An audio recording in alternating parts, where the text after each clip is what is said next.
Welcome back in. So the Biden border crisis continues to run rampant at our southern and northern borders. In places like Vermont, it's really bad and really unusual as illegals continue to pour in. Unofficial Border Patrol numbers reported in May, migrant apprehensions at the northern border were over 3,000 in May alone. That is an all-time record. And in just three sectors, three little areas at our southern border, the Border Patrol says we're now averaging 2,600 migrant apprehensions a day. That's a number that we never saw under Trump and we never saw under Obama. And within the last 6 months, we've had over 1 million illegal border crossings. At this rate, and with Biden's new record, we will have close to 3 million new illegals by the end of this year, on top of the 10 million or so that are already here. We don't know because you can't count gotaways.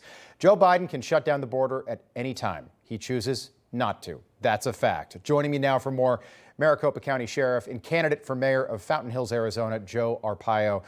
It's so nice to have you on this evening. I'm just wondering if you can explain to me, I know the northern border is like 5,000 miles long. It's enormous. How are all of these migrants getting to Canada and then finding places to cross over in states like Maine, New Hampshire, and Vermont? Because I'll tell you why. Nobody's arresting them. That goes from the government down to sheriffs and law enforcement. There are laws out there that you can utilize, but no one is enforcing those laws. So we have a real open border, believe me. It just doesn't make much sense. So they have to somehow, we're talking about people from, not from Mexico, they have to cross an ocean. And I'm assuming they fly to a place like Montreal or Quebec or Ottawa. And then on foot, they walk to our northern border to a crossing point to someplace in the woods. It just doesn't make a lot of sense. No one is enforcing the law. I was the regional director in Mexico. I can go on and on. They are not arresting anybody. And that's the U.S. authorities also. They do have the laws. To this day, they can do it. Yeah. That makes me really angry.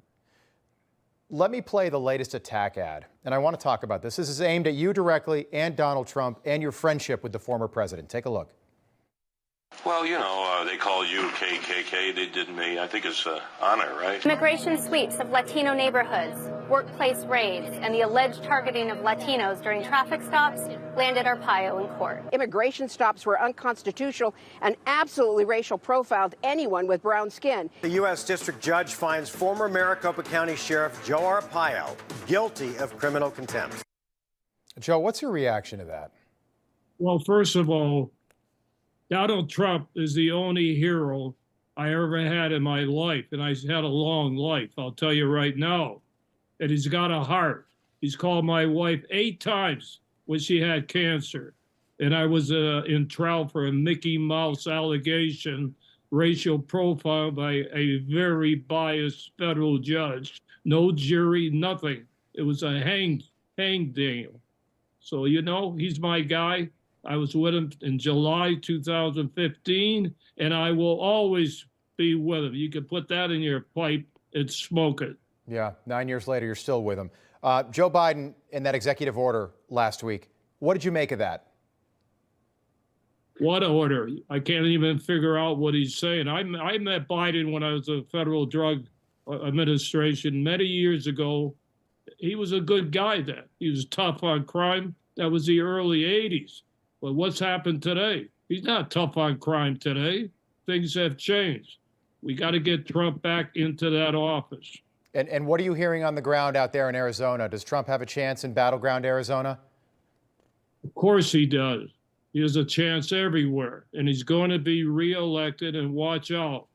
We're going to go back to the good times and do something for this country. Yeah, I agree with you. I agree with you, Joe. I appreciate you being on with us this evening.